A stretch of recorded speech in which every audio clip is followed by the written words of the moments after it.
예, 안녕하세요.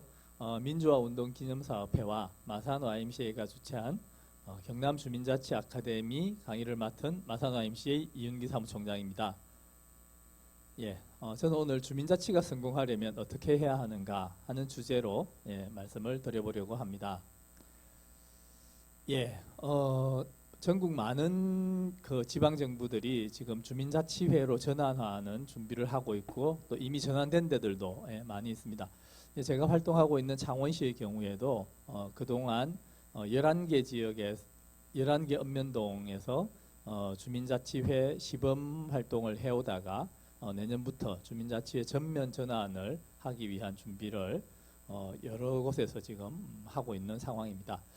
예, 주민자치회는 사실 이제 과거로 거슬러 올라가 보면 뭐 잘 아시는 것처럼 주민자치위원회로 운영이 되었었고요. 또 그 이전에는 동정자문회의라고 해서 읍면동의 동장이나 업장님들을 자문하는 그런 기구가 있었고요. 조금 더 거슬러 올라가면은 우리 이른바 통치의 시대에 만들어졌던 반상회라고 하는 주민 기구로부터 출발한다고 말씀드릴 수 있을 것 같습니다. 뭐 반상회를 주민자치회와 직접 연결하는 것은 좀 무리한 측면이 있습니다만은 마을에서 마을의 일을 함께 의논하고 추진해왔던 그런 기구 조직 뭐 이런 측면에서 보면 이렇게 연결하는 것도 아주 무리한 것은 아니라고 생각하고요. 결국 내용을 보면은 통치의 시대에서 자치의 시대로 우리 사회가 지난 30년 혹은 50년 동안 변화해 나가는 과정이 이 반상회, 동정자문회의, 주민자치위원회, 주민자치회로 전환되어 나가는 과정이다. 이렇게 말씀드려 볼 수 있을 것 같습니다. 예, 그럼 왜 주민자치가 지금 이렇게 강조되고 있는가 하는 얘기를 좀 말씀드려 보도록 하겠습니다. 예, 우리가 지방자치를 이야기할 때 흔히 단체자치와 주민자치가 지방자치를 구성하는 두 가지 중요한 요소다. 수레로 치면 단체자치가 한쪽 바퀴, 주민자치가 한쪽 바퀴 이렇게 얘기될 수 있을 것 같습니다. 그런데 단체자치는 사실 중앙정부와 지방정부 간에 권한을 어떻게 나누고 역할을 어떻게 나눌 건가 하는 문제를 담고 있는 거고요. 주민자치라고 하는 것은 지방정부와 지역의 주민들 간에 어떻게 협력하고 참여하고 거버넌스를 구축할 것인가, 민간이 협력해서 지역 일을 해결해 나갈 것인가 하는 것을 주민자치라고 이렇게 말씀드릴 수 있을 것 같습니다. 문제는 지난 30여 년 동안 지방자치를 시행하는 동안에 단체자치는 상당히 성장하기도 했고 또 정착되기도 한 데 비해서 주민자치는 여전히 좀 미흡한 부분이 많이 있다라고 하는 이것이 이제 문제인 것 같습니다. 결국 그러다 보니까 이게 지방자치는 단체자치와 주민자치라고 하는 두 개의 바퀴가 함께 굴러가야 하는데 단체자치라고 하는 바퀴는 커져 있고 주민자치라고 하는 바퀴는 여전히 작은 상태이기 때문에 앞으로 나갈 수 없고 제자리를 맴돌고 있다는 거죠. 예. 그래서 우리가 지방자치를 한 단계 더 업그레이드 하려고 하면은 단체자치뿐만 아니라 주민자치를 발전시켜서 단체자치와 균형을 맞추어 나가는 것이 지금 현재 시점에서 굉장히 중요하다. 이렇게 말씀드릴 수 있을 것 같습니다. 예, 그래서 읍면동의 기능은 축소하고 민원 사무 중심으로 하고 대신에 읍면동에 주민자치회를 설치해서 결정권과 권한을 주고 마을에서 일어나는 일들은 읍면동의 공무원이 아니라 마을의 주민들이 직접 결정하고 집행하고 하는 이런 방식으로 주민자치를 더 발전시키자라고 하는 것이 현재의 과정이다. 이렇게 말씀드릴 수 있을 것 같습니다. 예, 뭐 주민자치위원회를 저희가 오랫동안 해오는 과정에서도 사실 많은 주민자치위원들이 읍면동 현장에서는 공무원들과 소통이 잘 안 된다, 협력이 잘 안 된다, 협치가 잘 안 된다 하는 이런 평가들을 해오면서 주민자치회에 더 많은 권한과 결정권이 부여되어야 한다라고 하는 평가와 요구들이 있어 왔습니다. 그런 것들을 반영해서 지금 이제 우리가 주민자치회 전환을 통해서 자치의 수준을 한 단계 더 높여보자 하는 그런 시점에 와 있다. 이렇게 말씀드릴 수 있을 것 같습니다. 예, 본론에 앞서서 누가 주민인가 하는 말씀을 좀 드려보려고 합니다. 저는 주민을 생활상의 욕구를 공유하는 사람이 주민이다. 이렇게 이제 말씀드립니다. 무슨 말씀이냐 하면은 같은 동네에 주민등록을 같이 하고 사는 사람이라고 해서 모두 주민이라고 보기 어렵다는 겁니다. 예컨대 저는 주민등록이 되어 있는 제가 사는 동네에서는 사실 주민으로 살아가지 않습니다. 아침에 일찍 출근하고요, 저녁에 늦게 퇴근하는 저와 같은 직장을 가진 남자 사람들은 동네에서 일어나는 일에 굉장히 무관심합니다.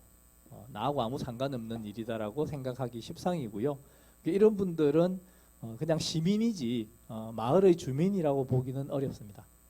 그런데 저 같은 경우에도 제가 일하는 단체가 속해 있는 동네에서는 훨씬 주민으로서 적극적인 역할을 하면서 살아가고 있습니다. 왜냐하면 제가 일하는 단체가 있는 곳에서는 마을에서 일어나는 일이 저희 단체에서 하는 일과 여러 가지로 연결되어 있고, 또 그 일에 참여하지 않으면은 마을 분들과 좋은 관계를 유지할 수도 없습니다. 예. 결국 제가 일하는 단체가 있는 곳에서는 마을 분들과 저와 생활상의 욕구가 공유되는 부분이 굉장히 많다는 거죠. 지금 화면에 보시는 것처럼 동네에 신호등이 설치된다거나 횡단보도가 설치된다거나 혹은 높은 건물이 새로 들어서서 일조권이나 조망권이 침해된다거나 하는 이런 일들, 혹은 마을의 보육 환경이나 또 녹지 공간의 문제, 특히 주차 문제, 뭐 이런 것들은 생활상의 굉장히 중요한 문제들이고요. 이거는 마을 분들에게 직접 관련이 있는 거기 때문에 마을의 주민이라고 하면은 이런 문제와 관련돼서 함께 모여서 의논하고 토론하고 좋은 방향을 찾자라고 하면 대개는 적극적으로 참여할 수밖에 없다고 생각이 됩니다. 따라서 이런 생활상의 욕구를 공유하는 사람들을 우리가 주민자치를 함께 할 수 있는 1차적인 주민이다. 이렇게 말씀드릴 수 있을 것 같습니다. 뭐 낮은 수준의 참여를 한다고 해서 주민이 아니라고 할 수는 없는데요. 어쨌든 누가 주민자치에 적극적으로 참여할 수 있는 사람들인가, 우리 마을에 있는 사람들 중에 이렇게 이제 찾아보려면 이런 생활상의 욕구를 공유하는 주민들부터 참여를 권유하고 요청하면 참여가 일어날 가능성이 높다. 이렇게 말씀드릴 수 있을 것 같습니다. 예, 지금 화면에 보시는 두 개의 이제 수도꼭지가 있습니다. 위에 보시는 것은 집에서 저희가 사용하는 싱크대 수전이고요. 이 싱크대 수전에 물이 새면 어떡할까요? 뭐 너무 당연하겠습니다만은 집주인이 고치겠죠. 아니면은 뭐 아파트에 사시는 분이면 관리사무소에 부탁해서 고쳐달라고 하는데 결국 비용은 집주인이 부담하게 될 겁니다. 근데 아래와 같이 공원에 있는 수도꼭지에서 물이 새면 어떡할까요? 제가 주민자치위원 교육을 하러 현장에 나가서 교육하면서 이 슬라이드를 보여드리면은 교육받으러 오신 많은 분들은 다수가 물이 새면 주민센터에 신고한다 이렇게 말씀들을 하십니다. 근데 많은 시민들이 주민들이 실제로 그렇게 할까요? 저는 그렇지 않다고 생각합니다. 많은 분들은 이런 장면을 보면 그냥 지나치게 되는 경우가 많습니다. 그럼 그냥 지나치는 주민들은 왜 그냥 지나칠까요? 이분들이 나쁜 사람들이어서 그럴까요? 한 여대생이 책을 떨어뜨립니다. 당황한 그녀가 도움을 받을 수 있을까요? 주변 사람의 수에 따라 어떻게 달라지는지 실험을 지켜보시죠. 먼저 목격자가 한 명일 때입니다. 책을 떨어뜨리는 걸 봤습니다. 가던 길을 멈추고 도와주는군요. 감사합니다.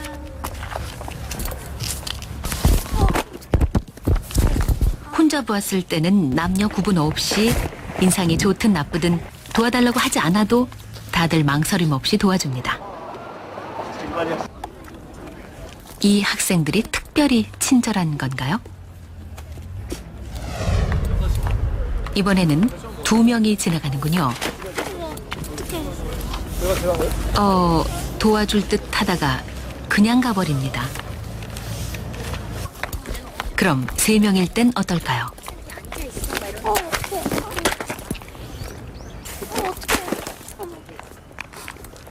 다들 쳐다보기만 할 뿐 제 갈 길을 가버립니다.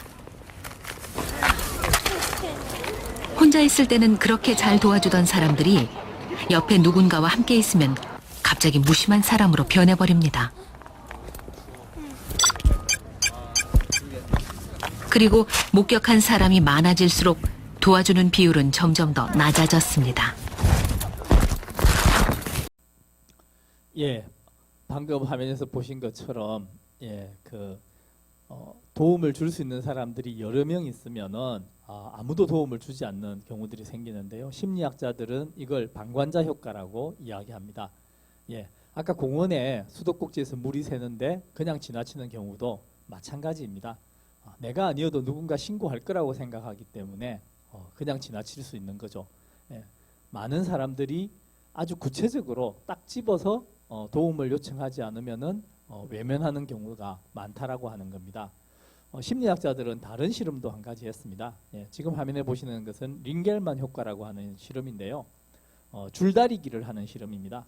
한 사람이 혼자서 줄을 당길 때 사용하는 힘을 100이라고 놓고 봤을 때 그 줄을 두 사람이 같이 당기면은 93%만 힘을 쓴다는 겁니다. 예, 원래 혼자 당길 때의 힘을 다 쓰지 않는다는 거죠. 예, 이렇게 사람을 늘려보면 네 사람이 줄을 함께 당길 때는 77%만 힘을 쓴다고 합니다. 그리고 8명으로 늘어나면은 절반으로 줄어들어서 49%의 힘밖에 사용하지 않는다는 겁니다. 네, 이것도 역시 방관자 효과를 나타내는 실험이라고 할 수 있을 것 같습니다. 그러니까 사람이 원래 심성이 나빠서 그런 게 아니고요. 사람은 심리적으로 여럿이 모일수록 혼자서 내가 다 책임지지 않아도 된다라고 하는 생각을 하기 때문에 적극적으로 나서지 않는다고 합니다. 마을에서 어떤 일을 할 때도 마을 사람들이 잘 참여하지 않는 것은 내가 아니어도 우리 마을에 많은 사람들이 있기 때문에 누군가는 참여해서 마을 일을 할 거라고 생각하기 때문에 참여하지 않는다는 것이죠. 사실 저희가 주민자치회 시범 운영을 하면서 주민자치위원으로 활동하셨던 선생님들이 가장 힘들어 하시는 것도 마을 주민들을 참여시키기가 제일 어렵다. 어떻게 하면 주민들의 참여를 높일 수 있을까 하는 이런 질문들, 이런 고민들을 가장 많이 하고 계셨습니다. 예, 지금부터 저희가 함께 주민들의 참여를 높이려면 어떻게 해야 되는가 하는 이야기를 더 나눠보도록 하겠습니다. 예, 참여를 높이기 위한 방법. 먼저 참여를 높이는 데 가장 걸림돌이 되는 것이 무언가 하는 이 이야기부터 좀 말씀드려 보려고 합니다. 예, 주민자치회를 운영해 보면 어떤 결정이 일어나는데 꼭 결정을 하고 나면 뒷북치는 사람들이 있다 하는 말씀들을 많이 해주십니다. 현장에서 이런 경험들 대부분 많이 하고 계시죠. 근데 어떤 사람들이 뒷북을 칠까요? 예, 뒷북치는 사람들은 대개 어떤 의사결정이 이루어질 때 참여하지 않았던 사람들입니다. 예, 제가 저기 예시로 주민자치회에서 연수계획을 세웠는데라고 말하는 문구를 써놓았는데요. 연수계획을 쭉 세울 때 그날 회의에 참여하지 않은 분들 중에 뒷북치는 사람이 있을 가능성이 매우 높습니다. 예, 그러면은 뒷북치는 사람이 없도록 하려면 어떻게 해야 될까요? 예, 가급적 주민자치위원들이 다 같이 모여서 어떤 결정을 하게 되면 뒷북치는 사람이 줄어들겠죠. 혹은 없을 수 있습니다. 그래서 참여를 높이기 위해서 어떤 결정이 힘있게 추진되기 위해서는 가급적 많은 사람이 참여해서 결정하는 것이 좋다라고 하는 겁니다. 민주주의라고 하는 것이 사실은 다수의 사람들이 참여해서 결정하는 구조를 제도적으로 만들어 놓은 것을 민주주의라고 할 수 있죠. 예, 우리가 전 국민이 투표해서 대통령을 뽑고 나면 모두가 수긍하고 받아들이는 것도 모든 국민이 참여해서 결정한 결과이기 때문에 받아들이는 거라고 생각합니다.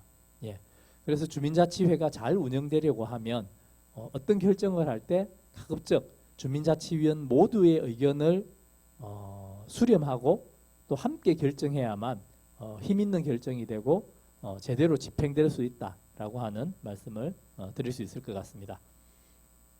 예, 우리가 알고 있는 민주주의를 한번 돌아볼 필요가 있을 것 같습니다. 예, 지금 화면에 보시는 슬라이드는 초등학교 교실에서 학급 회의를 하고 있는 장면입니다. 예, 위에 있는 사진과 밑에 있는 사진 정말 다르지 않습니까? 저는 어렸을 때 위에 있는 사진과 같은 방식으로만 회의를 했었습니다. 아래에 있는 사진은 요즘 이제 그 교실에서는 아래 사진과 같은 방식으로 회의가 이루어지는 곳도 많이 있는 것 같습니다. 예, 뭐가 다를까요? 예, 위에 있는 사진은 앞줄에 앉아 있는 사람들이 훨씬 적극적으로 회의에 참여할 가능성이 높습니다. 예, 그리고 뒤쪽에 있는 사람들은 가급적 회의에 적극적으로 참여하지 않겠다라고 하는 사람들이 뒷줄에 앉을 수밖에 없습니다. 뭐 학급 회의니까 자리가 원래 정해져 있겠습니다만은 저희가 마을에서 어떤 행사를 하거나 뭐 회의를 하거나 할 때 자리를 위에 사진처럼 배치해 놓으면은 마을 일에 적극적이신 분들은 앞에 와서 앉으시고요. 소극적이신 분들 그냥 와서 나는 자리만 채우겠다 하시는 분들은 뒷줄에 앉을 가능성이 높습니다. 근데 아래와 같이 사진 좌석을 배치하면 어떻게 될까요? 예, n분의 1만큼 참여하게 됩니다. 숨을 곳이 없는 거죠. 예, 회의에 참여한 사람들이 함께 책임을 지고 결정하고 함께 책임지고 하는 그런 자리 배치 방식이 아래와 같은 방식입니다. 결국 우리가 민주적인 의사결정을 하려면 자리 배치만 바꾸어도 훨씬 민주적인 의사결정을 할 수 있다라고 하는 것을 단적으로 보여주는 그런 장면이라고 말씀드릴 수 있을 것 같습니다. 그러면 우리가 마을에서 마을 주민들을 참여시켜서 어떤 일을 하려고 할 때는 참여해달라고 포스터 붙이고 안내하고 이런 것도 중요하지만 마을 주민들이 참여했을 때 의자 배치 하나만 바꿔도 마을 주민들을 훨씬 더 적극성을 높일 수 있다라고 하는 것을 참고해 주시면 좋을 것 같습니다. 예, 이 사진은 이렇게 어르신들이 모여 있는 그런 회의의 장면입니다. 위의 사진은 마찬가지로 회장님이 뭔가 일방적으로 전달하는 그런 분위기를 느낄 수 있는 사진이고요. 예, 아래의 사진을 보시면은 회의에 참여한 사람들이 다 같이 자기 의견을 적극적으로 말하고 있는 그런 분위기를 느낄 수 있는 사진입니다. 예, 그래서 우리가 주민들의 참여를 높이려면 혹은 참여한 주민들이 더 적극적으로 참여하려면 혹은 또 어떤 회의나 모임에서 결정된 일들이 잘 집행되려면 어떻게 해야 하는가 하는 것을 단적으로 보여주는 이런 사진이라고 말씀드릴 수 있을 것 같습니다. 예, 우리의 회의는 앞에 사진이든 뒤에 사진이든 다 아래의 모습으로 회의가 이루어지면 더 많은 주민들의 적극적인 참여를 끌어낼 수 있을 것이다. 이렇게 말씀드릴 수 있겠습니다. 예, 다음은 우리가 일반적으로 의사결정을 하고 있는 다수결의 문제점을 한번 짚어봤으면 좋겠습니다. 예, 반대 의견이 없으면 만장일치. 제가 이렇게 이제 제목을 뽑아 나왔는데요. 예, 저희가 그 주민자치회 혹은 주민자치위원회에서 회의하는 곳을 컨설팅하러 이렇게 나가 보면 가장 안타까운 장면이 충분한 토론이 이루어지지 않는다고 하는 겁니다. 예, 많은 위원장님들이 회의 시간이 짧아야 좋다라고 하는 그런 철학을 갖고 계셔서 몇 가지 의견만 나오면 다수결로 결정해 버리는데 이 다수결이 결코 바람직한 의사결정이 아니다. 물론 다수결을 전혀 사용하지 않고 의사결정을 하기도 굉장히 어렵습니다만 다수결로 성급하게 결정하는 것도 굉장히 위험하다. 왜냐하면 어떤 회의에서 반대 의견을 말하지 않는 사람들이 다 찬성하는 것은 아니다라고 하는 겁니다. 예, 지금 저기 화면에 보시면 경영자는 칭찬을 받으면 좋은 결정을 내리지 못한다. 리더는 칭찬을 받으면 좋은 결정을 내리지 못한다. 오히려 상반된 의견을 듣고 토론을 나누고 여러 대안을 고려해야 제대로 결정을 내릴 수 있다. 의사결정의 첫 번째 규칙은 반대 의견이 없으면 결정을 내려서는 안 된다는 것이다. 예, 피터 드러크라고 하는 경영학자가 한 이야기인데요. 예, 사진에 보시면은 사장님이 직원들을 이끌고 새해 첫날부터 산에 왔는데 직원들에게 물어봅니다. 새해 첫날부터 산에 와서 새로운 각오를 다지니까 좋지 않냐라고 물어보는데 다 좋다라고 말합니다만은 마음속으로는 사실 그렇지 않다라는 거죠. 예, 그래서 반대 의견이 없었다고 해서 모두 찬성한 것이 아니다라고 하는 것을 리더는 꼭 명심해야 한다. 예. 그래서 마을에서 회의할 때 다 찬성하시죠? 반대하는 분 없죠? 예, 만장일치로 통과됐습니다. 이렇게 결정하는 일들이 굉장히 많은데요. 이런 결정을 하시기 전에 충분히 반대 의견을 내놓을 수 있는 기회를 제공해야 된다. 그리고 반대 의견이 나와서 충분히 토론되어야만 반대 의견을 제시했던 사람들도 결정에 따를 수 있다라고 하는 겁니다. 반대하는 사람 아무도 없죠. 다 찬성하는 걸로 압니다. 라고 결정하고 나면 그날 반대 의견을 가졌던 사람들은 그 결정된 일이 집행될 때 어떤 핑계를 대고 빠져나갈 궁리를 하게 됩니다. 야유회를 가기로 했다. 나는 산에 가고 싶었는데 바다로 가는 결정이 성급하게 결정됐다. 그럼 산에 가고 싶었던 이분은 그날 다른 핑계거리를 만들어냅니다. 남편 생일이라서 못 가겠어요. 시댁에 일이 생겼어요. 이런 핑계는 얼마든지 만들어낼 수 있거든요. 예. 어떤 결정이 이루어졌는데 주민들이 그 결정의대로 집행하는 데 참여를 잘 하지 않는다. 주민자치위원들이 잘 참여하지 않는다. 이것은 그 결정이 이루어지는 과정이 충분히 민주적이지 못했다라고 하는 것을 반증하는 거다. 이렇게 이해하셔야 합니다. 그래서 반대 의견이 없지요. 다 찬성하는 걸로 압니다. 하는 이런 의사결정은 굉장히 위험하다라고 하는 것을 말씀드릴 수 있을 것 같습니다. 예, 그래서 악마의 대변인이라고 하는 제도를 두는 곳도 있다고 합니다. 유수한 기업들 같은 경우에도 회사에서 어떤 새로운 제안이나 아이디어가 나오면 역할을 맡겨서 당신은 반대 의견만 계속해서 이야기하고 찾아내라 라고 하는 역할을 준다고 합니다. 왜냐하면 그렇게 해야 신제품을 만들었을 때 혹은 새로운 정책을 제안했을 때 생길 수 있는 위험 요소들을 사전에 다 제거할 수 있다고 합니다. 예. 그래서 우리가 어떤 회의나 의사결정의 과정에서 반대 의견이 시간을 낭비한다거나 일을 더디게 하는 것이 아니다라고 하는 것을 꼭 명심했으면 좋겠습니다. 예, 다음은 내 편 한 사람에 관한 말씀을 드려보려고 합니다. 예, 왼쪽에 있는 선분의 길이와 같은 것은 어떤 것일까요? 예, 누가 봐도 C가 같다고 말씀하시겠지요. 예, 한 사람 한 사람에게 물으면 다 그렇게 말한다고 합니다. 근데 애쉬라고 하는 심리학자가 실험을 했는데 실험에 참가한 8명 중에서 7명과 짜고 틀린 답을 말하게 했을 때 8번째 참가자가 어떻게 말을 하는가 하는 실험을 했다고 합니다. 예, 이렇게 실험을 해보니까 나머지 7명이 다 B라고 하거나 A라고 했을 때 8번째 사람 중에서 75%가 틀린 답을 따라가더라 하는 겁니다. 예, 사람은 어떤 집단 속에 있을 때 혼자서만 소신을 지키기 굉장히 어렵다라고 하는 겁니다. 예, 마을에서 회의를 할 때도 마찬가지일 겁니다.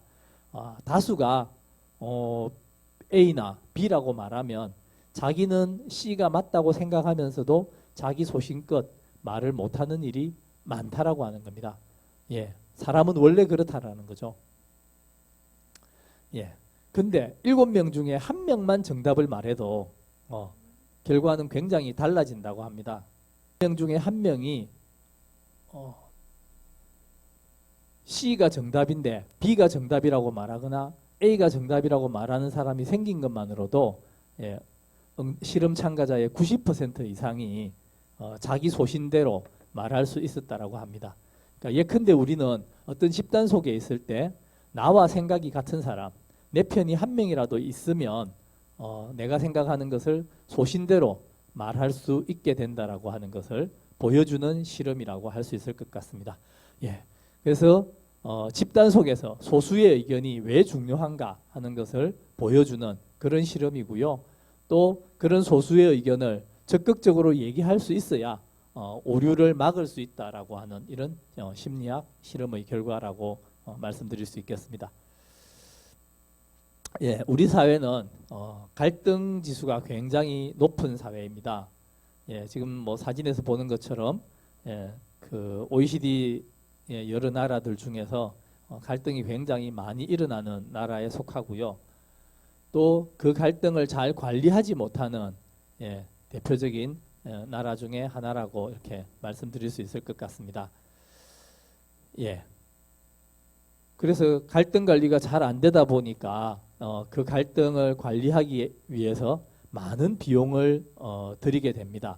뭐 잘 아시는 것처럼 방사능 폐기물 처리장을 어디에 만들 건가 하는 것 때문에 정부가 밀실에서 일방적으로 정하고 마을 주민 그 지역 주민들은 반대하고 하는 이런 과정들 때문에 많은 그 낭비적인 요인들이 일어나고 또 사회적 갈등을 관리하기 위해서 뭐 경찰도 유지해야 되고 하는 이제 이런 불합리한 일들이 오랫동안 계속되어 왔습니다. 어떤 통계에 의하면은 갈등으로 인해서 일어나는 그 갈등 관리 비용이 국민 1인당 약 900만 원에 해당되는 우리나라 전체 GDP의 27%가 갈등 관리 비용으로 지출되고 있다라고 하는 이런 결과들도 나와 있습니다. 그래서 갈등을 효과적으로 관리하려면은 결국은 주민들의 참여를 높여야 갈등이 관리된다. 작은 그 주민자치위원회뿐만 아니라 지방 정부에서나 또 중앙 정부에서도 이런 갈등 관리를 효과적으로 해내면은 그것이 결국은 사회 전체적으로 봤을 때 자원의 낭비, 예산의 낭비를 막는 것이다라고 하는 겁니다. 지금 화면에 보시는 것은 스위스에서 일어나고 있는 일인데요. 우리나라 같은 경우는 주민투표 한번 하는 것도 예산 낭비다라고 반대하시는 분들이 계시는데 스위스의 경우에 연방정부 차원에서 국민투표가 1년에 4번씩 있고요. 그다음에 주 단위에서 주민투표가 1년에 20번, 그다음에 주민투표, 주민소환제, 주민소송제, 주민청구제, 주민참여예산제 등이 다 운영되고 있다고 합니다. 핵 폐기장 설치와 같은 이런 난제들을 해결하기 위해서 무려 1년에 50회 이상 주민토론회를 개최하고 2011년부터 논의를 시작해서 2027년에 국민투표로 결정하는 굉장히 길고 지난한 프로세스를 통해서 어떤 결정이 이루어졌을 때 국민 모두가 수긍하고 받아들이는 이런 방식으로 주민 참여가 이루어지고 있다라고 하는 말씀을 드릴 수 있을 것 같습니다. 권력을 행사하는 광장 민주주의 란스게마인데 그들의 정치 축제 속으로 들어가 보죠. 주민들은 오랜 시간 준비한 법안을 자유롭게 발표하고 그 자리에서 바로 찬반 투표로 가부를 결정합니다. 법안을 발의하는 것은 주민 누구나 가능합니다. 단 일정 수 이상 주민의 서명을 받아야만 합니다. Der Antrag von Herrn Pfister und von Herrn Stadler wird zustimmen mit 50% und alles soll signiert werden. Christian? Scanner? Das erste ist das Schlüsselbild. 의사결정은 다수결로 하는데 모두가 직접 눈으로 확인하기 때문에 이의는 없습니다. 민심은 준엄하게 법으로 반영됩니다. 지난 3월 CEO들의 고액 연봉을 규제하는 법안이 국민투표로 통과됐습니다. 시민들의 목소리는 날카롭고 단호했습니다. 시민들이 법안을 발의할 뿐만 아니라 정치인들이 통과시킨 법안도 시민들에 의해 언제든지 폐지될 수 있습니다. 주민총회가 있는 날 단상의 맨 앞줄엔 의원들과 장관들이 모여 앉아 시민의 목소리에 귀를 기울입니다. 이렇게 국민이 입법권에 직접 참여합니다. 이날 사람들은 모두 12개의 안건을 공유하고 결정했습니다. 정치라는 무대의 주인공이 된 시민들, 행복한 하루입니다. 지방자치 선진국인 스위스의 아주 모범적인 주민총회의 모습을 한번 보셨습니다. 우리도 과연 이렇게 할 수 있을까? 저희도 주민자치회가 설치되면 주민총회를 개최하는 것이 의무사항으로 되어 있습니다. 많은 그 주민자치위원회를 운영해 오신 분들이 주민총회 개최를 굉장히 어려워하고 또 부담스러워 하시는데요. 결국 우리도 스위스와 같은 이런 이제 그 주민총회로 나아가기 위한 그런 방향을 잡은 것이다. 그동안은 주민자치위원들끼리 모여서 마을 일을 논의하고 결정하고 진행해 오면서 또 참여하지 않는 마을 주민들을 원망해 하는 마음도 있었는데 주민총회라고 하는 형태를 통해서 주민자치회가 결정하고 진행하는 일들에 마을의 주민들을 더 많이 참여시키자 하는 이런 취지가 담겨 있는 거고요. 그런 주민총회들을 통해서 영상으로 보신 스위스 사례와 같이 주민들이 지역의 일을 직접 결정하는 이런 이제 훨씬 더 수준 높은 주민총회로까지 나아갈 수 있을 것이다. 이렇게 말씀드립니다. 당장 우리가 저렇게 할 수는 없지만 적어도 방향은 옳게 잡았다. 저런 방향으로 가고 있다. 그래서 우리가 주민자치회를 통해서 마을총회도 하고 마을을 운영하는 경험을 쌓아 나가면은 주민들이 더 많은 권한을 가지고 지역의 일들을 직접 결정하고 집행하고 하는 그런 방식으로 발전해 나갈 수 있을 것이다. 이렇게 말씀드릴 수 있을 것 같습니다. 예, 주민자치위원은 그럼 누구인가 하는 말씀을 좀 드려보겠습니다. 예, 현장에서 주민자치위원으로 활동해 오셨던 선생님들과 이렇게 얘기를 나눠보면 주민자치위원들이 결국 북치고 장구치고 다 하게 되더라 하는 말씀을 하시는데요. 저는 그 주민자치위원들은 마을 일을 할 때 감독의 역할을 하셨으면 좋겠다 이렇게 좀 말씀드리고 싶습니다. 무슨 말씀이냐 하면은 주민자치위원들은 마을에서 좋은 배우들을 캐스팅하고 배우들이 주연으로서 빛날 수 있도록 돕고 기획하고 판을 짜는 이런 역할을 하는 분들이 감독이다 이렇게 말씀드릴 수 있을 것 같습니다.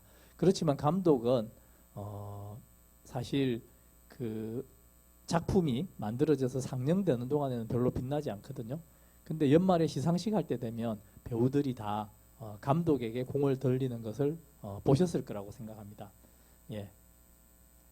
야구나 축구 경기를 할 때도 감독은 선수를 캐스팅하고 누구를 적재적소에 배치할 건가 하는 이런 결정을 하는 사람입니다. 경기를 하는 동안에 감독의 역할은 일반 사람들의 눈에는 빛나게 보이지 않습니다. 그렇지만 보이지 않는 곳에서 노력하는 일하는 또 작전을 짜고 지시하는 그 감독으로 인해서 경기의 승패가 좌우된다는 것은 모든 사람들이 잘 알고 있는 사실이죠. 예. 주민자치위원장은 또는 주민자치회장은 주민자치위원은 마을에서 배우들을 좋은 마을 주민들을 발굴해서 마을 일에 참여하도록 하는 그런 감독의 역할을 하시는 분들이다 하고 생각해 주셨으면 좋을 것 같습니다. 예, 구스리스 말이라도 껴야 보배다 하는 말이 있죠. 예, 마을에도 찾아보면 좋은 인적 자원들이 굉장히 많이 있습니다. 저 같은 자원도 제가 주소를 두고 있는 동네에서는 자원으로 잘 활용되고 있지 못하죠. 예, 마을 일을 같이 하자라고 구체적으로 제가 제안 받은 바도 없고 물론 제안 안 받아도 제가 적극적으로 나서야 하는데 사실 많은 그 마을의 좋은 인적 자원들은 자신이 속해 있는 직장, 하는 일 이런 것들 때문에 마을 일에 쉽게 참여하지 못합니다.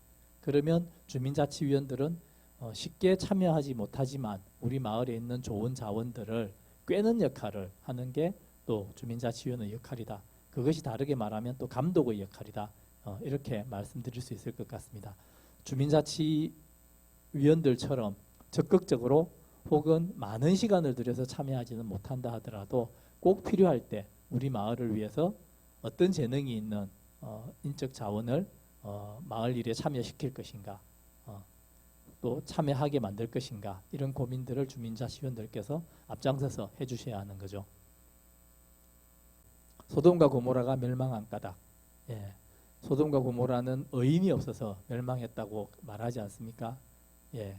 근데 사회운동을 하는 많은 분들은 소돔과 고모라에 의인이 없어서 멸망한 것이 아니라 그 의인들을 다 찾아내지 못했기 때문에 멸망한 것이다. 이렇게 말합니다. 예. 노무현 대통령께서 깨어있는 시민의 조직된 힘 이런 말씀을 하셨지 않습니까? 소돔과 고모라에는 의인들이 조직화되어 있지 않았기 때문에 급박한 순간에 그 의인들을 금방 찾아낼 수 없었다라고 하는 겁니다. 예, 우리 마을에도 좋은 의인들이 많이 흩어져 있습니다. 이 의인들을 찾아내는 역할, 이 의인들을 조직화해내는 것, 구슬로 깨는 것 이것이 주민자치위원회의 역할이다. 이렇게 다시 한번 강조해서 말씀드릴 수 있을 것 같습니다. 우리는 시민에서 주민으로 이렇게 참여를 높여 나가야 합니다. 예, 아까 말씀드린 것처럼 저와 같이 흩어져 있는 시민들을 마을 일에 참여시키고 마을의 주민으로